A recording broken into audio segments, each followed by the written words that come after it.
birds. Yes. Forgot that. And so without further ado, I'll turn things over to Michael. Michael, thanks for being here. All right. Hey, everybody.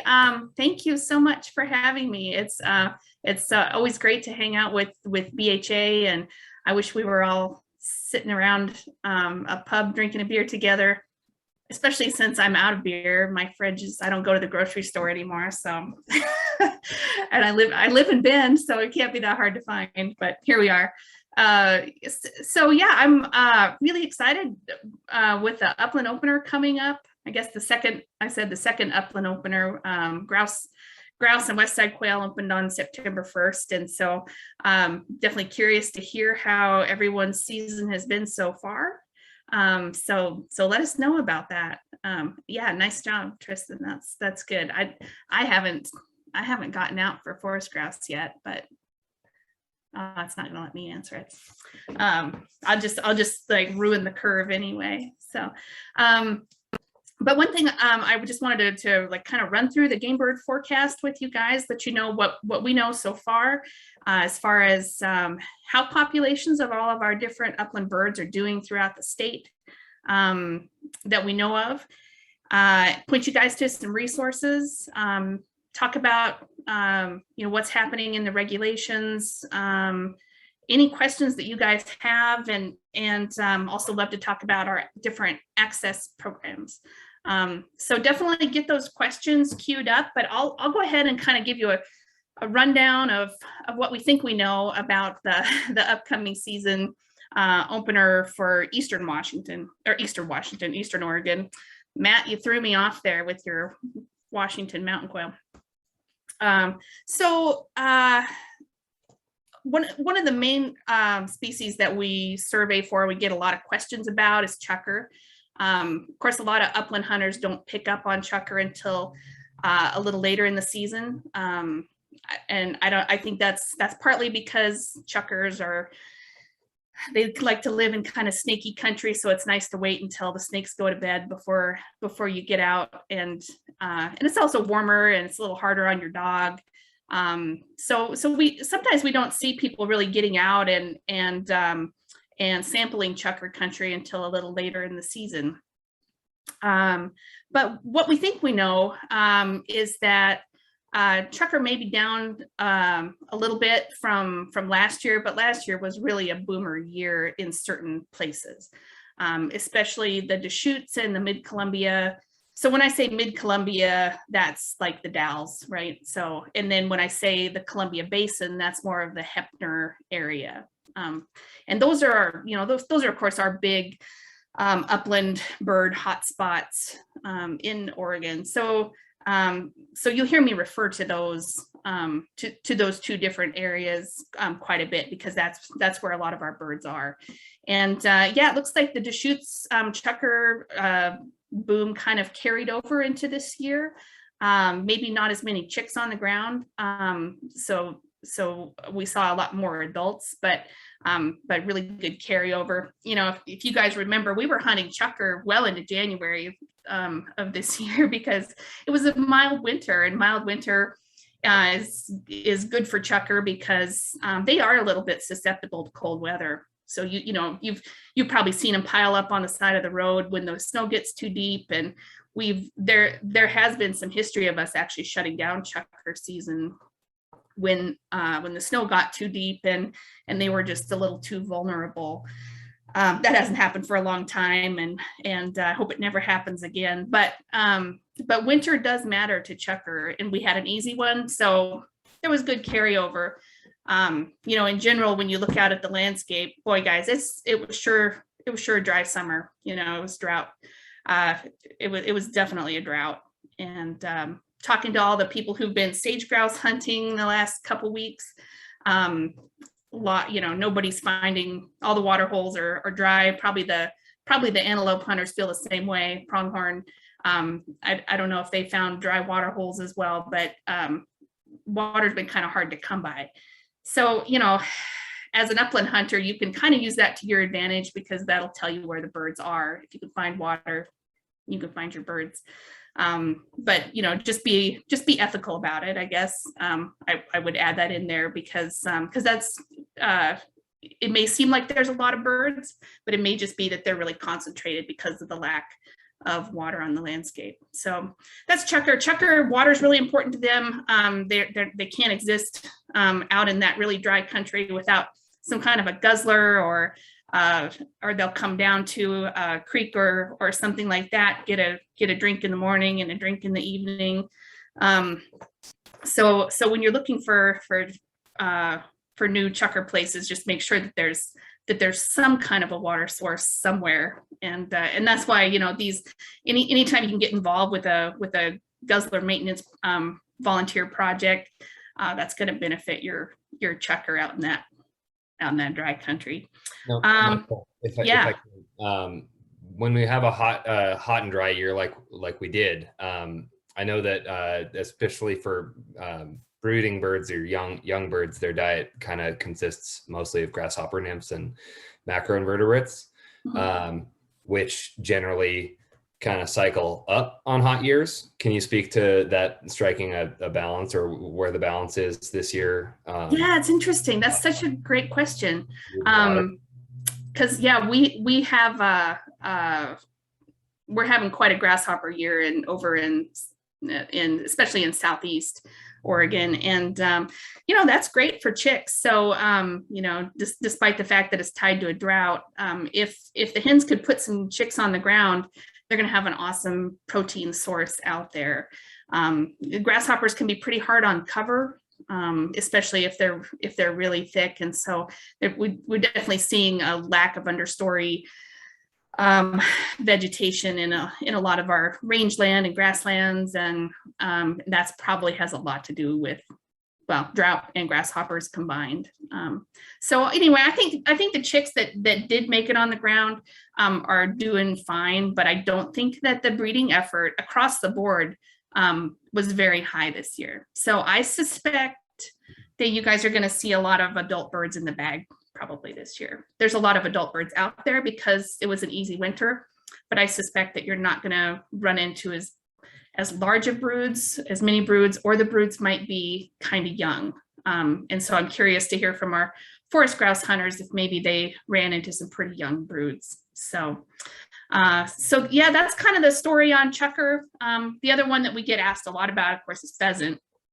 And our pheasants are in the Columbia Basin, so for the most part, and then also in the Ontario area. Those birds continue to they're kind of declining, and that's entirely a habitat issue. It's a land management issue. Honestly, the farm ground out there in the Vail area and south it's too valuable to leave for something like a dirty bird. So yeah, we're losing our margins out there in some of that more valuable farm country, which is too bad. So the pheasants have been kind of pushed to what's left of the permanent cover, and so that's where you're going to find those birds. And I was a little bit surprised to hear from like the Pendleton office and the Hepner office as well, and the Dalles, that they had more pheasants than we thought they would this year. So I think they're not as affected by drought conditions because they're tied to agricultural land. They're tied to more permanent cover. So they really weren't impacted to the degree that some of our big rangeland birds are. So should be pretty even year, I think, for pheasants. So again, curious to hear how people do when they get out there, but that's what we think, that you will find some birds. So yeah, go ahead. Do we find that temperature conditions affect pheasants in quite the same way that it might with partridge species? I think that pheasants are a little bit, they are still vulnerable to winter conditions. But maybe not to the degree that the smaller birds are. And things like grouse are actually really good at winter. They're built like a football, and it takes a really tough winter to kill something like a sage grouse or a forest grouse. So they're extremely tough. But I think that maybe pheasants aren't quite as well insulated. They come from they come from warmer climates, and so they can get wintered out, but that didn't happen this year. Gotcha. Cool. And then yeah, I guess I'll cover quail real quick if you want. So we have two species of quail here in Oregon, of course. Our valley quail you're gonna find them down lower, always associated with water, often on private land, not always. And they kind of like that early successional, brushy, weedy cover. And honestly, our quail are doing just fine. They are adapted to living in dry conditions as long as they have a water source. And so they seem to be pretty static this year as well. And we've had several really good quail years. And so I expect that if you found them last year, you should be able to find them again this year. And then mountain quail, we have no idea because they're impossible to survey. So good luck. It's really hard to find them, and frankly, just about not worth the effort. So it's really hard to know what's going on with mountain quail, but we can keep track of birds in the bag. And so I think, Tristan, I don't know if you put it up already, but we do keep our harvest statistics online on the MyODFW website. And so that's a great resource for you guys to go back and look how people did last year. We survey, a large percentage of our, not a large percentage, I would say, maybe let's say 600 folks a month who have an upland game bird validation. We're gonna change that to an email survey. So I'm hoping to get a lot better information in the future. Because the truth is, when we actually do find a mountain quail hunter who was successful, it can kind of skew the data. Same with Hungarian partridge. There's just not that many people who are harvesting a lot of Huns. And so when we do survey them, it can make the data look sort of funny. So yeah, thanks. That's the one. So there's a ton of great information and over many years on that link. And so if you're a numbers person and want to know how it went last year, hop on there, and there's a ton of great information. All right. Just for run a show before we jump into, I'm assuming forest grouse next. Sure, we can talk about forest grouse, though I don't know too much at this point. So, if anybody has questions, please feel free to share them in the not in the chat, but there's a Q&A section here, and we can fold those into the conversation organically or address them later in a little Q&A session where we'll talk about all sorts of fun stuff in addition to the subject matter experts area of expertise. So back to you, Michael. Yeah. All right. Well, looks like it. Oh, you didn't do not so good west side on there. That's fun. Oh, shoot. So if you didn't do so good that's okay. I guess if you didn't do so good on the west side, you don't have to tell us about it. So I saw Chad Thomas had a question in the chat about our telemetry study with mountain quail. So back in the day, you guys might remember this, that we really didn't have that many mountain quail on the east side of Oregon. They used to be here.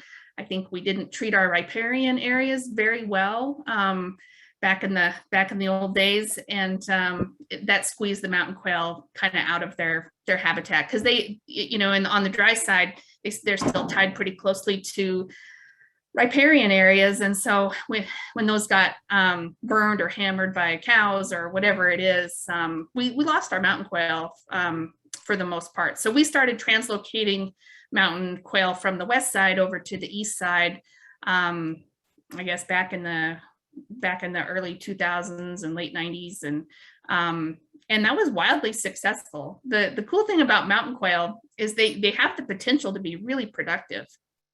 So they've been found to lay two simultaneous nests. So the female will have two nest bowls, and she'll lay one for the male to incubate and one for the female to incubate. And so they have the potential to really take off and make a whole bunch of babies when everything works out. So I love that about mountain quail. Yeah. But no, that project wrapped up a couple years ago. We kind of figured, we had successes and failures. There were places where we really couldn't get the mountain quail to stick, or we're not sure if they did, because some of it's pretty remote country. So, maybe I'm talking to the right crowd here. But one thing that we would like from you guys is, when you do have a mountain quail sighting in Eastern Oregon, we keep a database of all of those sightings. And so just remember that the mountain quail is a little larger than a valley quail. And the easiest way, I think, to tell the difference is the top knot is different. So how the valley quail has a kind of a question mark and it goes forward on the top of their head. The mountain quail has a longer top knot and it's kind of sweeps back or goes straight up. And they have kind of chestnut flanks and they're larger. And frankly, they just live in different habitats. So they're on the steepest hillside with the most brush typically. and in Eastern Oregon, they'll be associated with some kind of water. So we want to know if you guys are bumping into mountain quail out there and when you're backcountry, because it's impossible for us to survey some of those places without some citizen science. So that's really helpful for us. And there's I guess I don't have a link for it, but it's just an easy call or an email to ODFW, and they'll pass it along to us, and we'll put it in the database. And that was actually one of the best sources of information that allowed us to open up mountain quail seasons in Eastern Oregon a couple of years ago. So if you weren't aware, if you're hunting quail in Eastern Oregon, you can now include up to 2 mountain quail as part of your 10 bird quail bag limit. So you can harvest 10 quail, 2 of those can be a mountain quail throughout Eastern Oregon. And that's new, and that's because we were able to show that we have mountain quail in every county of the state, which is really cool. Very cool. So that project was pretty successful.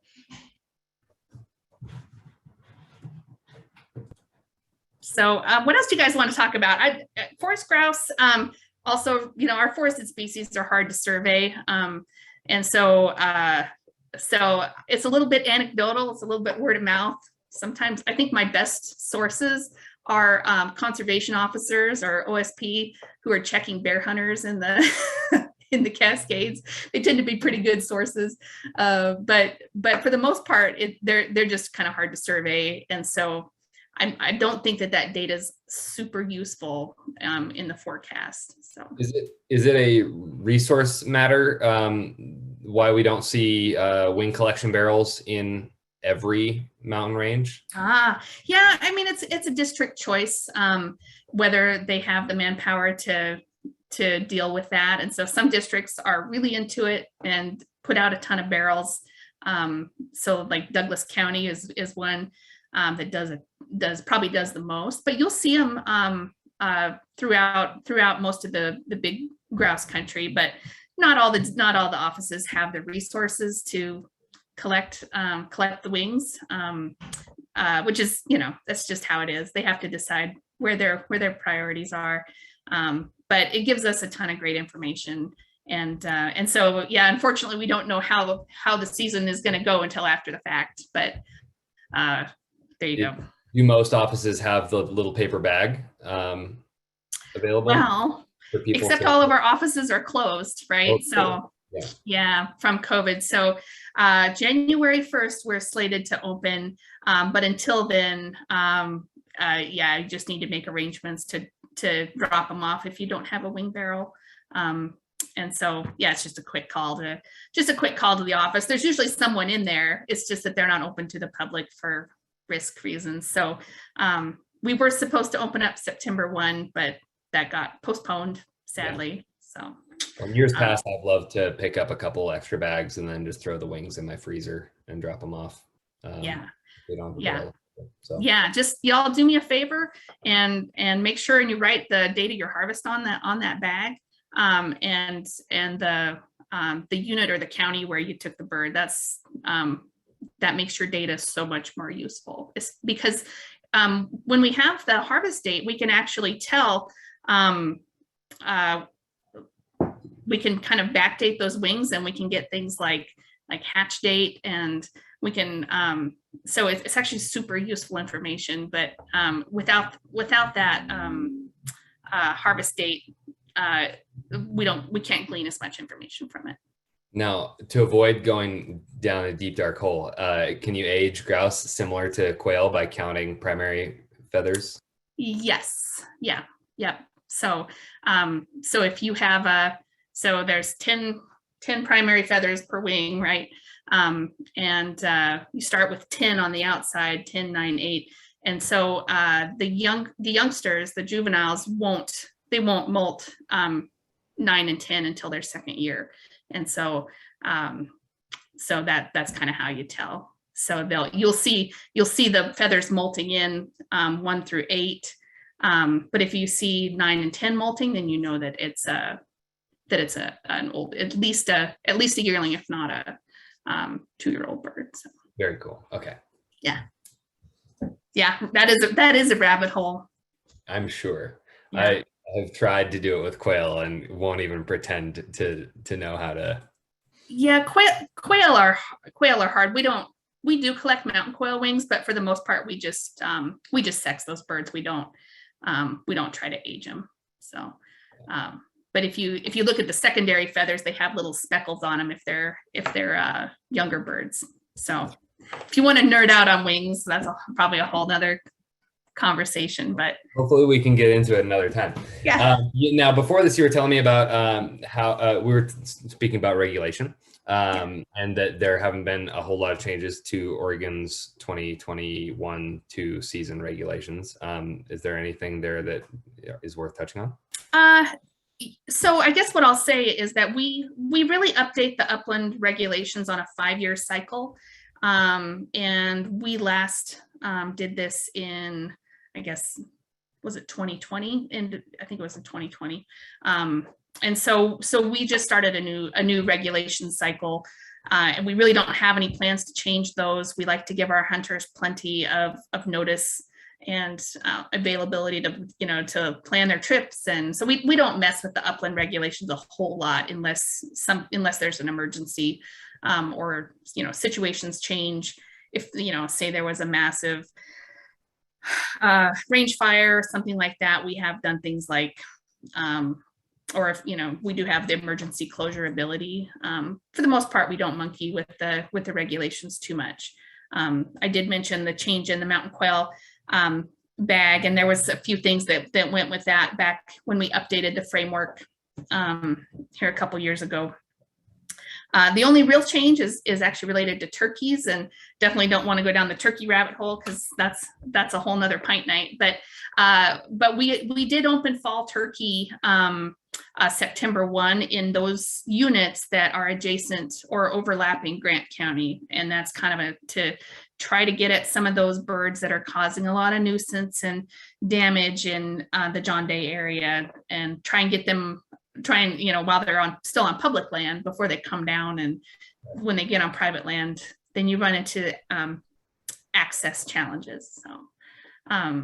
So maybe that's a good transition, Tristan. We can talk a little bit about some of our access programs, because I would say one of my secret reasons for being on here is like to try to answer some FAQs that I get a lot of. And one of the big ones for my upland hunters is tell me about the UCAP program. How does it work? How do I find the properties? What is this program? So UCAP. So real quick, for everybody else, I'm not sure what everyone tuning in can see, but Curtis Williamson asked the question. He lives in Newport, Oregon, and is wondering where the closest locations to hunt upland birds are. I'm sure we could qualify that by saying there are some public land upland bird opportunities, probably closer than you think. Yep. But he asks, is E.E. Wilson one of the closer places? And that dovetails rather perfectly with what Michael has a lot to talk about on, because she coordinates both the Hunt by Reservation program and what she just mentioned the UCAP program, or Upland Cooperative Access Program. So I'm sorry to cut you off there, Michael, but I just wanted to. Yeah, no, that's great. I didn't see Curtis's question until you pointed out the Q&A at the bottom, so that's great. Really, rather perfect time. Thank you, Curtis. Yeah. So no, Curtis, you're super lucky to live in Newport, because there's actually really great forest grouse hunting in the Coast Range. And there's mountain quail up in some of those units as well. And, those are your main opportunities, close to home. And, if you want to talk about things like pheasant and partridge and quail, valley quail, California quail, those are more, I guess, lowland species. And you mentioned E.E. Wilson. And so that's a good place to go. We have our fee pheasant hunt, which runs through the end of the month, end of October. Is that right? Yeah. E.E. Wilson runs September 27th through October 31st. And so we put pen raised birds out there. So you wouldn't be hunting wild birds. It's a little bit of a scrum, depending on when you go. It's kind of best to go not on the weekend, or sometimes it's like a nice midweek hunt, you'll turn up plenty of birds. So yeah, just kind of beware of that. You can still find things like quail, valley quail out there, but there's a lot of blackberries, and so just, you got to keep that in mind. And so honestly, if you want a good public lands wild bird hunt, I'm going to send you more over into our access areas in like Sherman County, and further to the east. So the mid Columbia and the Columbia Basin, and even out into the Wallowas, there's some really great enterprise area has birds down low and up high. So it just kind of depends on what you want to chase, Curtis. But if I was you, I would be having a great time chasing ruffed grouse and blue grouse, and maybe getting lucky on a mountain quail up in some of those access agreements. There's a lot of industrial timber up there, and so I would suggest checking our Access and Habitat website to see what those access agreements are. But there's some public land, but there's actually a lot of private land that we have access to. So Tristan will put up some resources on that one. So it's the same kind of thing that archery elk hunters are using to access some of those coast range properties. So, same deal, same team. So where were we? Oh yeah, so UCAP, Upland Cooperative Access Program. It's kind of an older program where we pay private landowners who have larger properties around the Columbia Basin, kind of in the heart of our really good upland bird hunting. We pay them a trespass fee per acre, and this was kind of back in the day. In order to get people to agree to participate in the program, they really didn't want their phone number published, and they didn't want their property locations published publicly. And I think they kind of wanted to raise the bar as well on the type of hunters using these properties. So it's kind of an Easter egg hunt, is what I tell people. The first thing you're going to want to do is decide whether you want, so there's two offices. There's a ODFW office in the Dalles, and there's one in Heppner, and both of them will, it's just going to take a conversation with the biologists up there to kind of point you in the right direction. Or maybe you've been hunting out there and you've seen the signs. They're going to be on a fence post. It's going to have a phone number on it. It's going to say, so you're going to want to call the landowner off of that phone number and arrange for a time to hunt their property. So it's best to piggyback your first UCAP expedition onto another hunt where you already know that you have access. So whether it's public land or another access program, like the Heppner regulated hunt area would be a good one.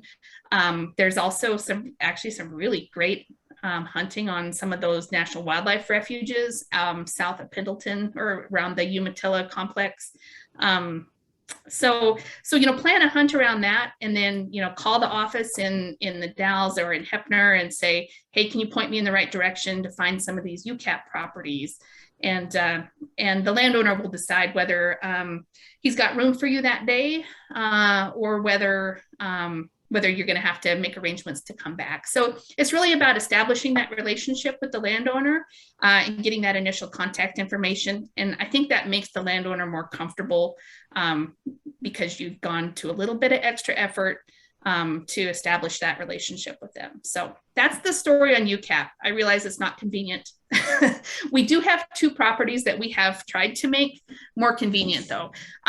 There's one that's Western Rivers Conservancy is holding a property out of the in the Deschutes, I guess it'd be the lower Deschutes, and then there's another one we call Bunker Hill that's operated out of our Heppner office. And so those 2 landowners have agreed to sign up on our Hunt by Reservation program. And this is kind of a new thing that we're piloting. Yeah, thank you. And it's actually launching tomorrow. And so you'll see most of those properties are turkey related. A lot of them have to do with turkey damage in the valley. And so we're trying to help landowners schedule hunters a good time to come out to their property and take some turkeys. But now we're expanding that into other species.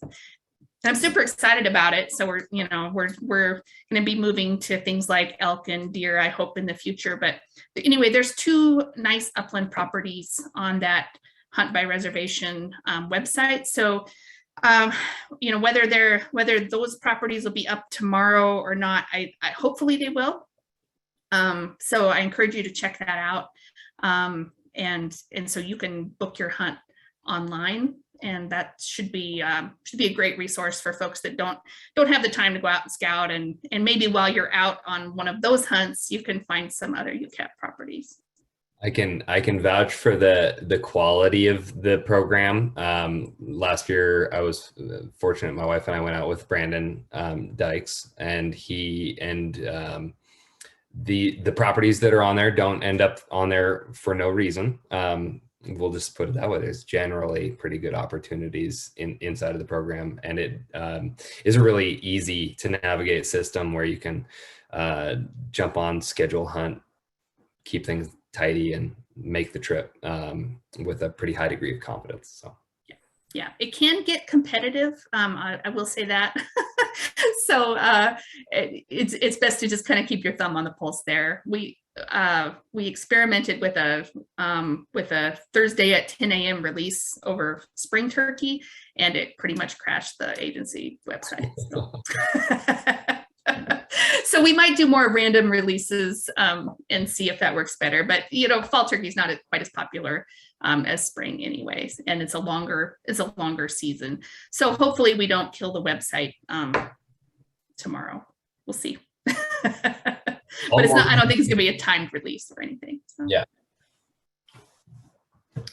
Yeah. So, and then of course, chukar hunting. That's all public land. It's BLM and Forest Service and like whatever's clever. They live on, pretty much do live on a lot of public land. Of course, when you see them driving, when you're driving down the road, that's almost always on private land. It seems like, but I just think that chukar are the best opportunity because they're very wide ranging, all the way from southeast up to, basically the Deschutes and north. And so it's just an awesome opportunity, and they're widespread. There's lots of birds. You don't have to do the shoulder to shoulder pheasant hunt if that's not your thing. You guys are BHA, so I assume that may not be your thing. So yeah, I think that's one of the best opportunities that Oregon has to offer. I would tend to agree. I found it only recently, and it's very, very on brand. It's the backcountry experience for the discerning wing shooter or really anyone getting into it. It is it's like most upland pursuits, always better with a dog, but it can be done without one. And like Michael's saying, they're almost exclusively on public land. I mean, you can just You can strike out on most chunks of BLM in the eastern part of the state and find them. So yeah, you gotta have an eyeball for the habitat, and sometimes they are where you find them. You know, when identical ridge is gonna not have birds, and another one that's where they want to be. But I would encourage you to do a little research and find out what prairie starflower looks like, because that is a huge food source for them. It's just a little white flower that has a little bulbul, like a little corm or something on the root that's real starchy. It's like a miniature, it's like a miniature potato. And so when you harvest a chukar, you might see a whole bunch of those bulbils, they're called, in their crops. So prairie starflower, I think is what it's called. And so if you can recognize that, soak in a chukar, and that's how they're making a living out there. That's pretty good food for them. I mean, they eat cheatgrass seeds, so they can live on about anything. But those little starchy root balls are that's candy for a chukar. So hot tip. Well, before we open the Q&A, Michael, I think you have a couple other resources to talk about just within your programming. You've got the start, a few web pages on the ODFW site that provide a really good jumping off point for people who are maybe approaching this, staring at the very deep end of a big pool. Right. Yeah, it could be totally overwhelming. What is the new hunter? What does the new hunter do, and where do they go to get their bearings? Yeah, that's great. So we have collected a ton of information on our website, and I think that this one's a really good resource. It has links to a lot of our access programs. It talks about just how to find places to hunt, where the birds are, where to find the E-regulations. So yeah, it's under Start Hunting Game Birds on the MyODFW website. And it talks about taking a workshop. So if you're new, one of the great workshops we do, which has already happened, but keep in mind, is the adult pheasant hunting workshop at Sauvie Island, and there's another one at E.E. Wilson. So we purchased some pin raised birds and put them and plan them out on these wildlife areas. And then our I&E program, information and education program, who are professional teachers of hunting skills, and they're just awesome. They're so good.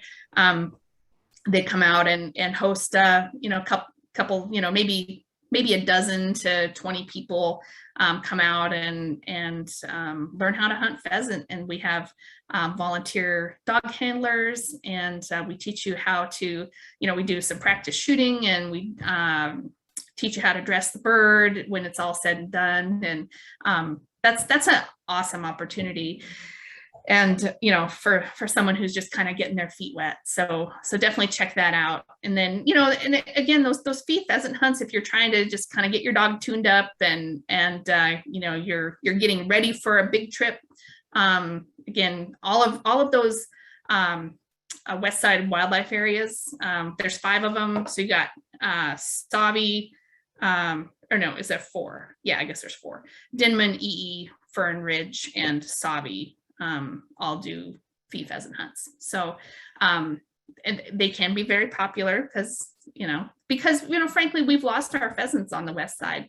It used to be a huge deal, and it's been hard to kind of let go of the concept that maybe we're not, maybe pheasants aren't our number one upland resource in Oregon anymore. And that has everything to do with land use changes and how we farm and what we farm. So when we lost our cereal grains and moved to grass seed farms and hazelnut orchards, that was pretty hard on our pheasant population. You still find a few around, but for the most part, I'm not going to send anybody out to hunt wild pheasants in Western Oregon anymore. Yeah. How much?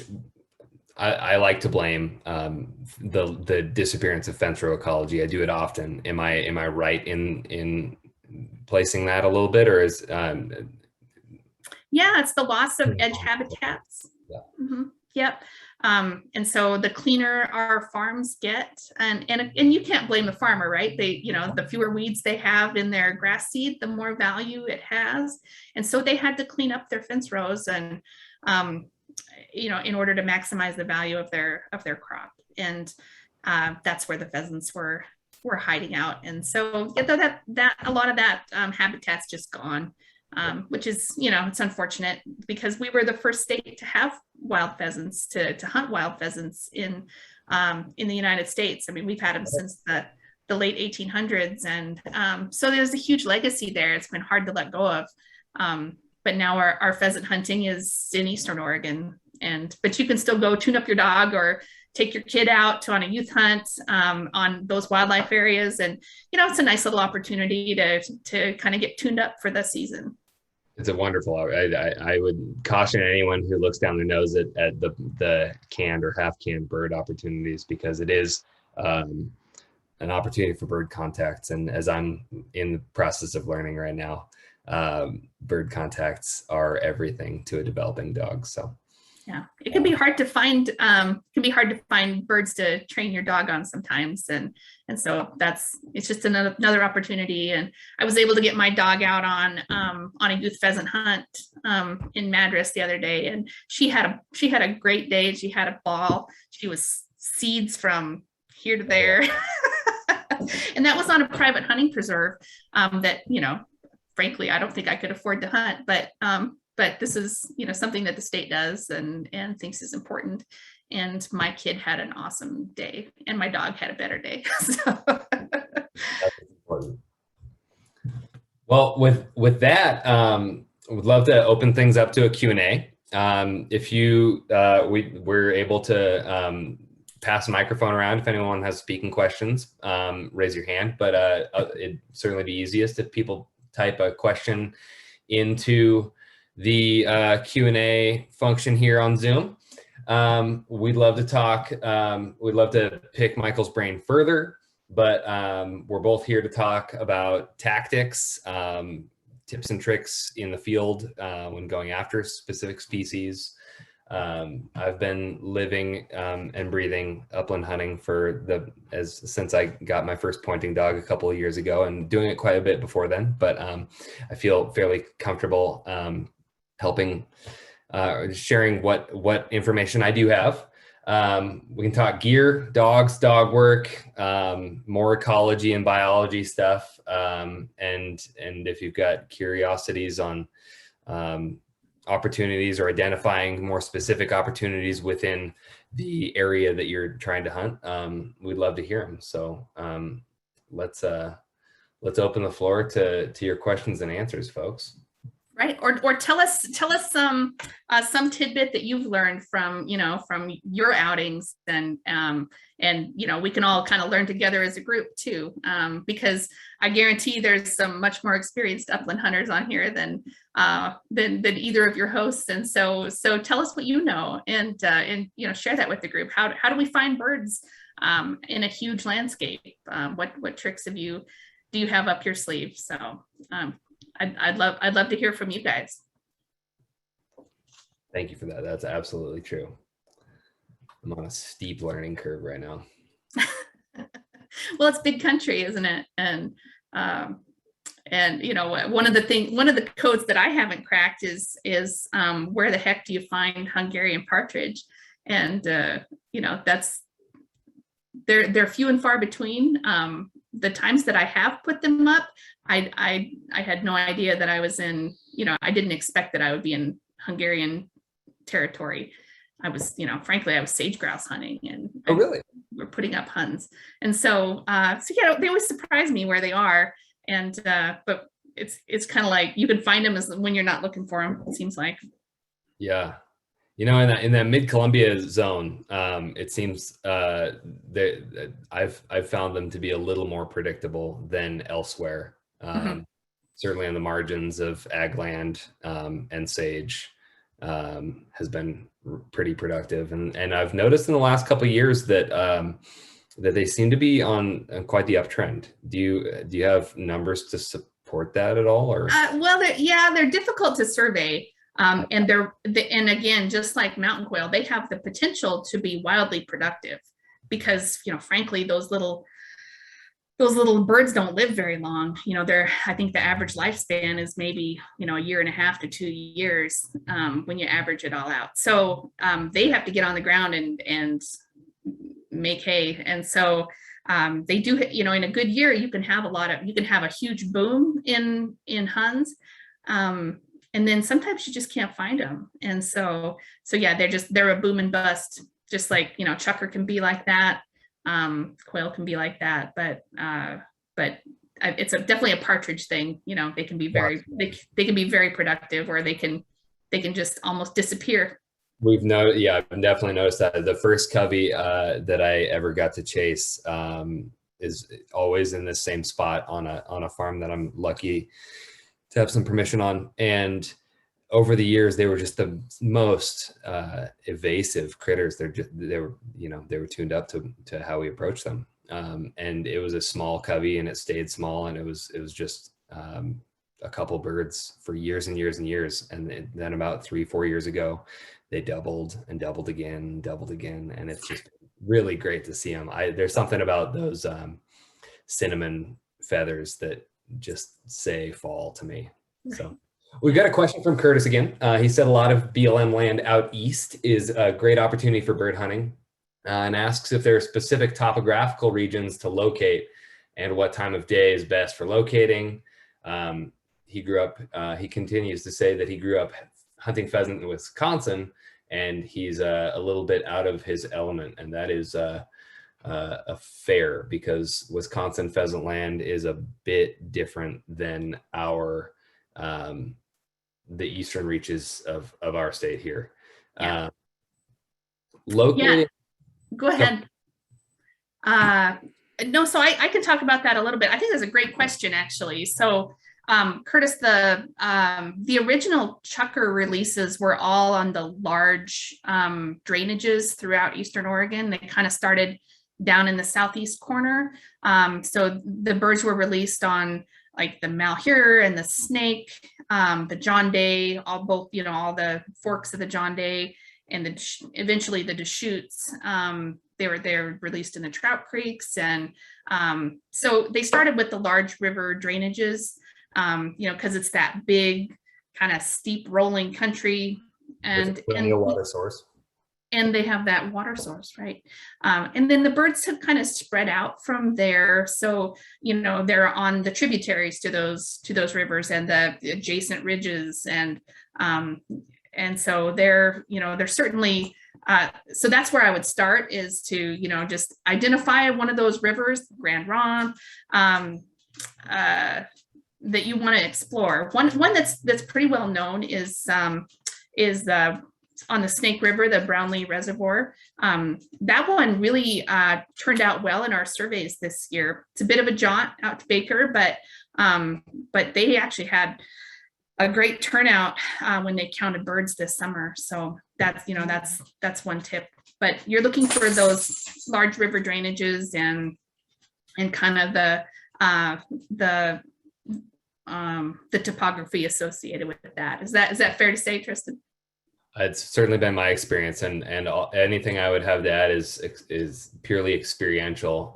One challenge that I find, again, being early in this, is finding elevation, and it's a lot of trial and error, especially early season. After a season or two, you kind of get used to, if you hunt the same ground, you'll start to get used to where they are given certain weather patterns and snow or prevalence of moisture. They'll kind of range up and down. But once you've once you've struck out, and the first time you go out, Curtis, it's very much a blank canvas. You're looking at big country. It can be devastatingly overwhelming, and be ready to hike. But you pitch into the wind, and look at a slope that, generally speaking, in the mornings, south slopes during upland season face the sun earliest. So saddles and south slopes are great places to start. But where exactly they are on those slopes, it varies day to day to day. A good You can dog. also listen for the birds, right? Wonderful advice. Early in the morning, now typically is it water first then locate? They'll roost, fly to water and locate, or do they locate before water? I don't know the answer to that. I have no idea. So maybe one of you guys does. I don't know. Fortunately, I was fortunate to float 7 days on the Snake River this year for my honeymoon. And I was just going insane for all the chukar I was seeing. And every morning, just like a rooster crowing in the farmyard, they'd wake you up. And shortly thereafter, they'd be pitching down to water and watering and then feeding up. It was about 100 degrees. So most of them were staying on or near the water. And that definitely changes. There's a lot of land to soak them up in the winter. But I would say generally that pattern remains, that in the morning they'll be calling to one another. So if you stop and listen for a minute, let your breathing and your heart rate subside, you can often hear them and then go straight at them. And if you have a dog, best to play the wind just like it's the opposite of a deer or elk. You'll want to get downwind of them, point your dog's nose into the wind, and hopefully give them every opportunity to get on top of them. Hope that helps. Not in the question zone, but Elijah asked, are there chances for small property owners and farmers to raise and release pheasants on the west side for restoration?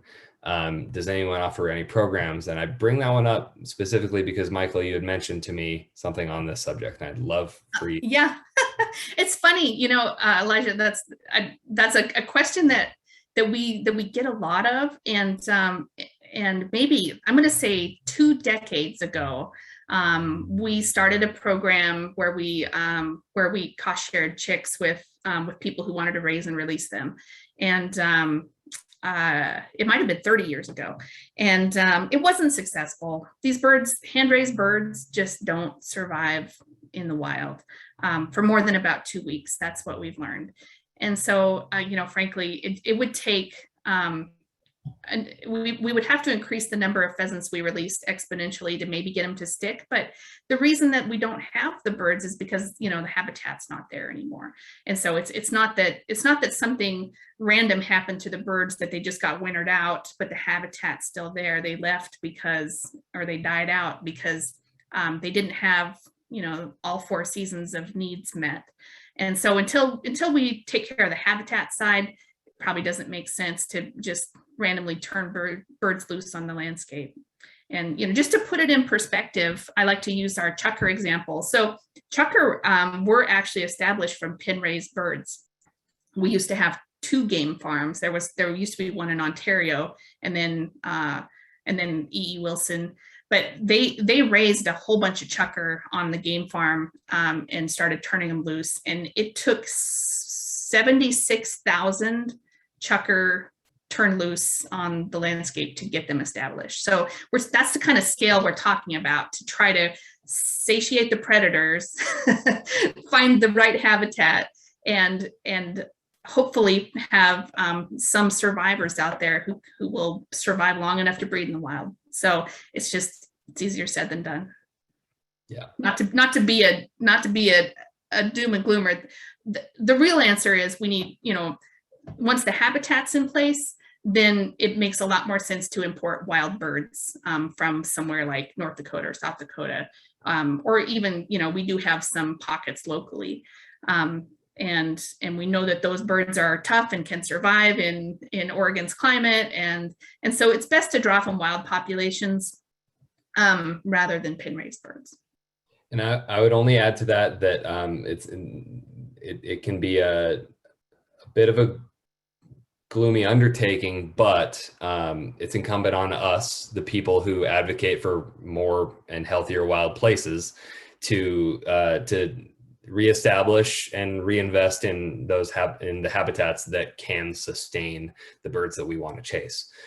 There's nothing stopping us from going door to door and talking with farmers that you have a good relationship with, asking what it might take to leave a bit of fence row. There are programs that serve that purpose, but historically they've been defunded over the last 50 years or 30, 40 years. The Conservation Reserve Program being a huge one, and something that I benefited greatly from in my upbringing through the 90s. And the reason I was able to shoot a couple pheasants off of my parents' farm, because we had fence row habitat, that has since disappeared, and with it the incentives for farmers to leave marginal land out of production have gone away too. So when you go to the polls, or if you want to, if you really care about this stuff, like a lot of us do, call your representatives, call your local representatives, county commissioners, and say, what the hell, we need CRP funded. We need more of this stuff, because the America that we all pine for is one where you could knock on your neighbor's door and ask to hunt the backyard. So it's out there for us to do. I'll just leave it at that. And I do want to, before we sign off tonight, touch on a couple other conservation opportunities that are of a similar vein, but a little more focused on public, because after all, that is our area of expertise here at Backcountry Hunters and Anglers. We've got an anonymous attendee says that they are a brand new upland hunter and interested in pursuing chukar along the Deschutes. They're curious to know how remote or rugged chukar habitat is. It's very remote. It can be very remote, and it can be very rugged. It can also be pretty darn accessible. They ask, do you need a fairly heavy duty truck to get to these habitats, or are the roads fairly well developed? I think it's fair to say little column A, little column B. It certainly helps to have a more capable rig. And if you get into it, like a lot of us, you'll find yourself perhaps spending money you don't have on big meaty tires and place to store expensive shotguns and even more expensive dogs. But hopefully it's all worth it. Yeah, I think that's right. There's a little bit of everything out there, but definitely make sure there's air in your spare. Yeah, that's well put. You can get it done in a Toyota Corolla, but have an emergency contact ready. Preston Henry, my dad, asks, does anyone use dogs on the west side for forest grouse? Is there anyone in the chat on the west side who loves chasing forest grouse or mountain quail who hunts them with a dog? That would be a fun thing to know more about. Yeah, that reminds me, Preston, that there's a really cool opportunity out of the Diamond Lake Ranger District.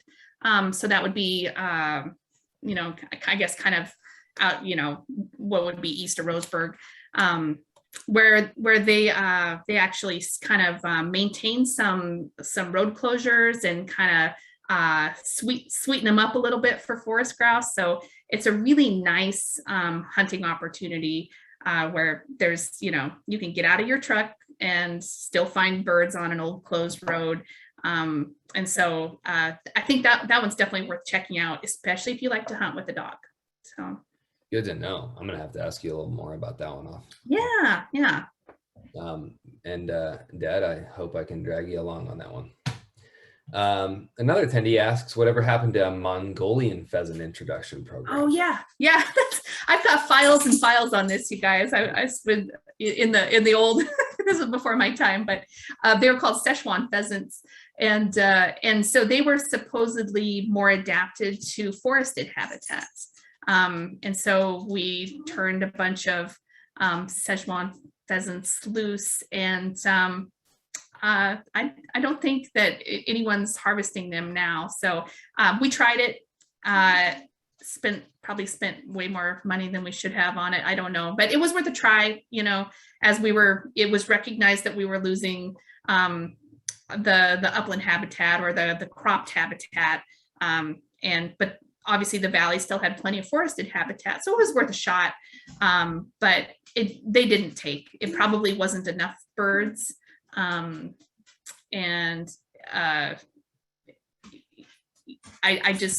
don't think that it might have worked better with wild birds, but there's just so much out there that would be happy to eat a pin raised pheasant that I don't know. It was a whole thing, just finding a place that had these, and you know, importing, you know, there was this whole tale about them being imported from China, and it was quite a production. So I wish it would have worked, but I do have a lot of files to show, I guess, maybe what not to do.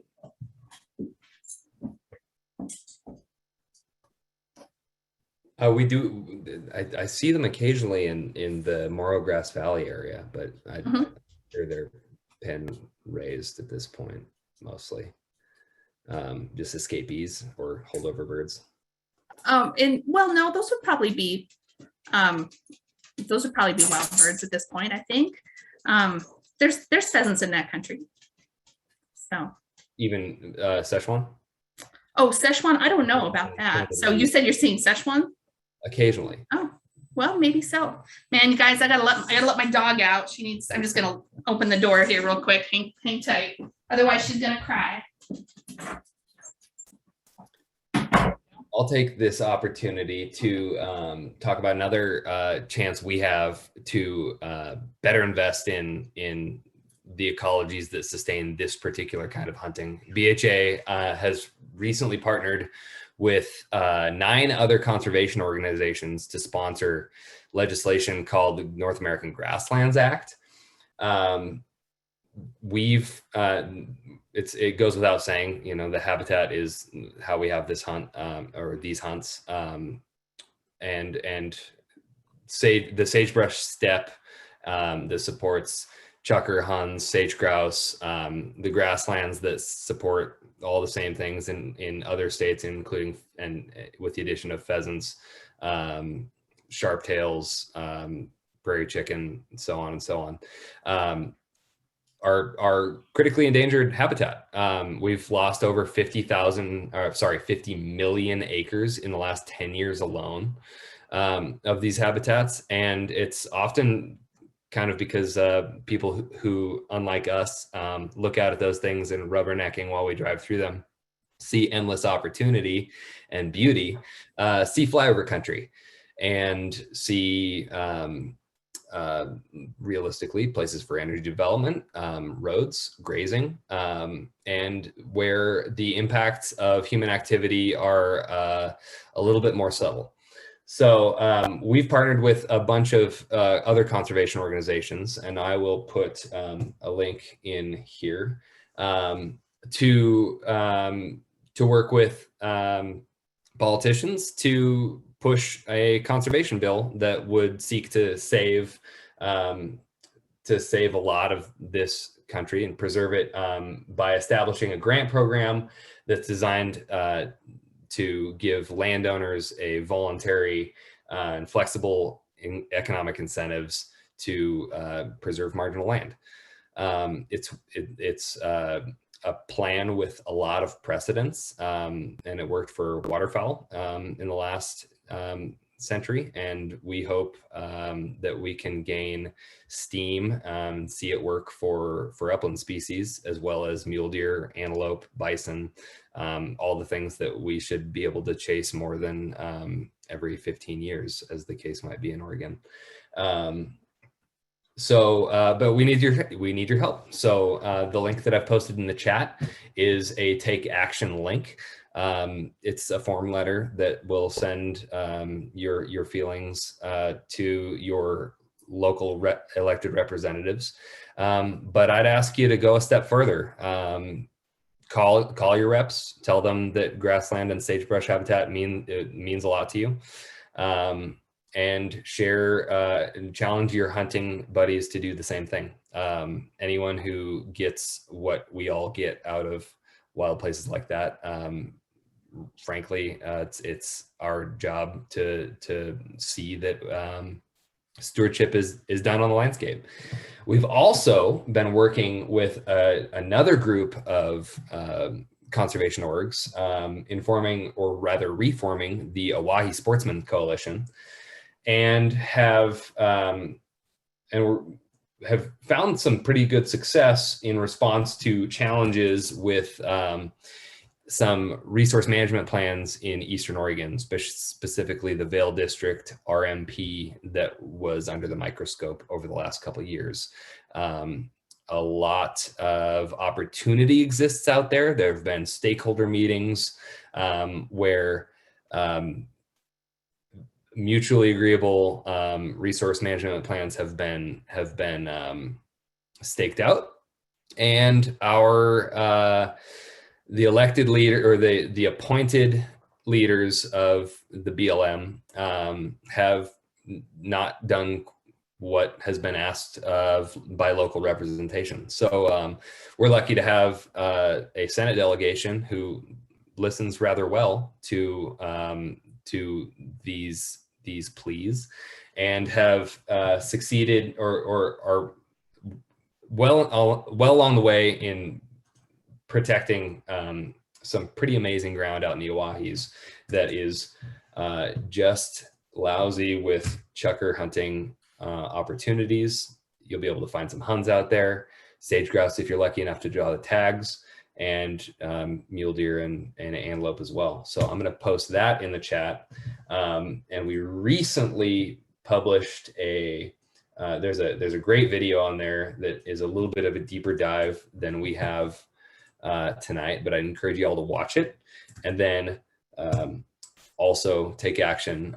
The action link here is with TRCP, but we were instrumental in, or we've partnered with them to see that this gets done. So there are some fairly immediate opportunities to invest in your upland, in your uplands, and if you do that, hopefully you can also get out, have a chance to enjoy them, and hopefully the critters therein have a way of thanking you for investing in their home. Unless we have other questions, I think it would be great to jump off, let everybody have their evenings. But the open air is just over a week away. Everybody, I hope you've patterned your shotguns. Hope you are working on toughening your dog's feet up so that they don't have so they can hunt on the second day. And hopefully, what's the actual day? October 9th? Yeah, October 9th. So hopefully on October 9th, you guys can all put some weight in your vests, some miles under your boots, and some birds on the table. Michael, do you have any closing thoughts? Oh, that was such a poetic ending. I don't think I could top that at all. So no, you guys just have a great time out there. Enjoy the resources that Oregon has to offer. We have such a bounty of upland game birds in this state. We're just super lucky to have the variety. So I say go out and sample some of each and just really appreciate it. Couldn't agree more. We are super lucky, and it's really a bit of a gem to not have. We've got a lot of amazing land that will soak up a good bit of pressure too. So for the veterans out there who are worried about losing your favorite spots, I would just say share, find some joy in sharing, because the more allies we have in the field, the more people we have investing in these, in the place, in the process, and in the pursuit, the more likely we are to keep it. We need that critical mass to tell our elected officials and our agencies how to manage all this stuff on our behalf. So with that, Michael, thank you so very much for doing this. I can't possibly articulate how grateful we are at the Oregon chapter to have you here again, sharing your off the clock time. We know it's precious. I hope we can circle up in the field here in the near term, and again maybe put some birds in the bag. Absolutely my pleasure. This is my favorite thing to talk about. So thanks everyone for joining us, and hope to do it again sometime. All right. Thank you, Michael. And with that, everybody, we'll see you in the field, hopefully, and keep us informed of your successes. I'd like to also say, make sure your memberships are not lapsed. We're a little behind. So everybody who's tuned in, love it if you hit that membership button, and we'll keep bringing you fun stuff like this and opportunities to make sure that opportunities like this persist. So good night, everybody, and good luck out there on October 9th. Signing off. See you later.